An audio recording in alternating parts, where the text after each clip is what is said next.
Dans cette vidéo, je vais vous donner mes armes secrètes pour rester concentré et travailler longtemps. Mais si ce n'est pas encore fait, vous avez la possibilité de télécharger un nouvel e-book totalement gratuit que j'ai appelé les 5 erreurs dans votre organisation qui peuvent flinguer votre business sur internet, et une seule de ces erreurs en fait peut vraiment flinguer votre business sur internet. Donc allez télécharger l'e-book offert, le lien se trouve juste dans la description. Donc dans cette vidéo aujourd'hui, 5 astuces pour rester concentré. Certaines sont simples, d'autres un peu moins évidentes, mais surtout c'est pas parce qu'on sait tout que ça fonctionne. Il faut surtout l'appliquer même si ça paraît trop simple. Donc c'est ce qu'on va voir, et la troisième risque de vous étonner. N'oubliez pas de vous abonner, à tout de suite. Première astuce, c'est de ne travailler que le matin. Parce qu'en fait, nous avons une réserve de volonté, comme vous le savez peut-être, c'est-à-dire que nos batteries se rechargent la nuit et le matin, on a quand même plus d'énergie en fait que le soir, si vous l'avez remarqué. Quoique ça peut dépendre des personnes, mais dans les 3/4 du temps, eh bien, les gens sont plus productifs le matin que le soir. Donc vous, si c'est le cas, en fait, travaillez que le matin. Moi, typiquement, je travaille vraiment pas beaucoup le matin, de 10h à 10h30 ou de 10h30 à 11h, un truc comme ça. Bref, je suis hyper focus, hyper 20-80, et même si vous voulez savoir comment je fais, j'ai une formation sur l'organisation qui s'appelle la journée de 35 minutes. Je vous laisse regarder dans la description, je mettrai le lien. Et donc en fait, je travaille que le matin.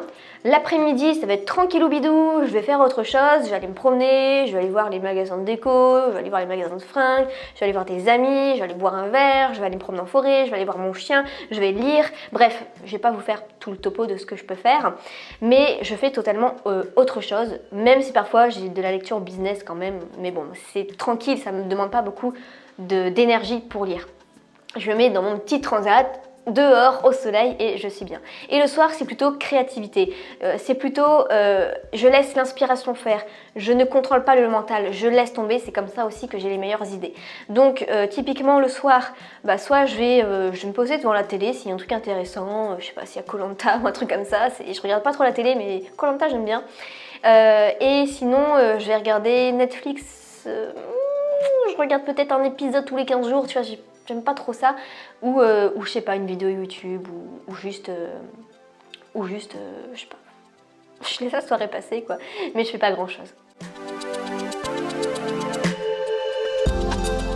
Deuxième astuce, c'est de faire un petit peu d'exercice avant de travailler. Ça va vraiment montrer à votre cerveau que vous êtes réveillé, que vous êtes d'attaque pour cette journée à faire, et donc vraiment vous allez vous sentir beaucoup mieux d'avoir bougé votre corps pour après bouger votre esprit intellectuel pour pouvoir travailler davantage mieux.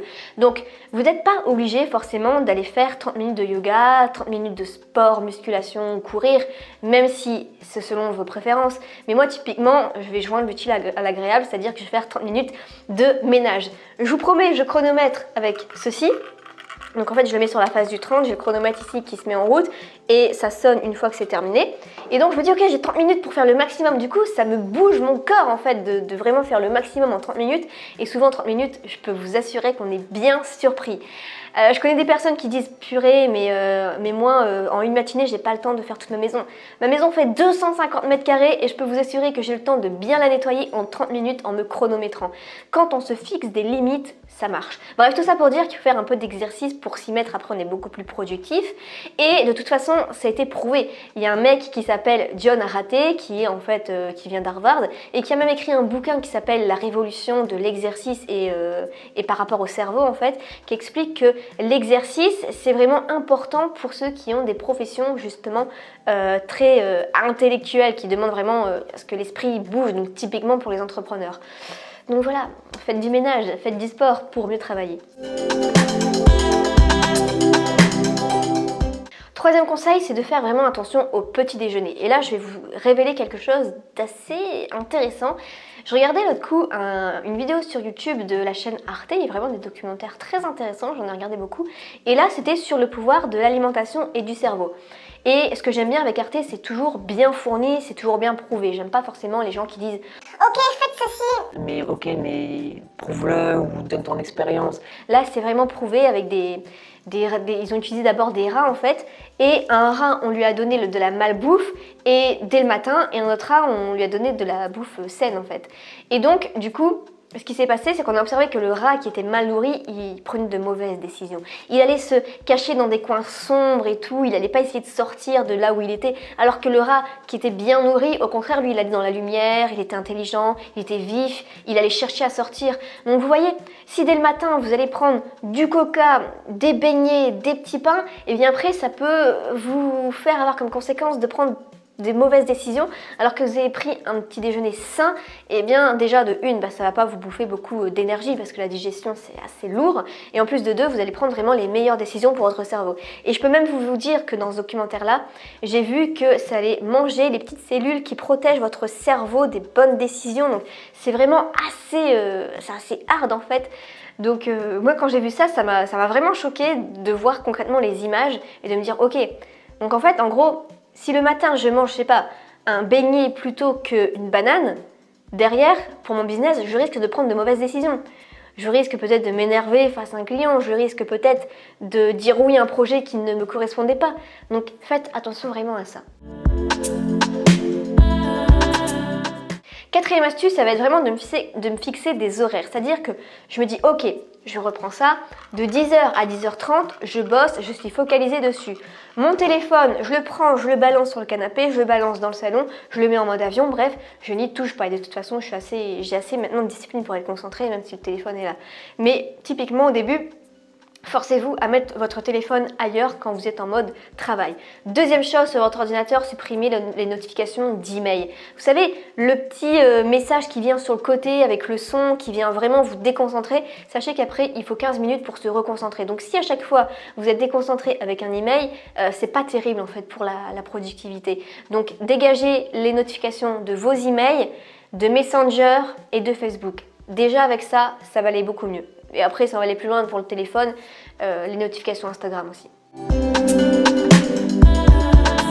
Cinquième et dernier conseil, moi en fait, dès que je mets à mon bureau, je dis Alexa, mets la playlist musique, mets la playlist travailler en musique 2020. Que vous pourriez aimer, 50 classiques des années 2010 sur Amazon. Ah si, je peux aimer la playlist alors.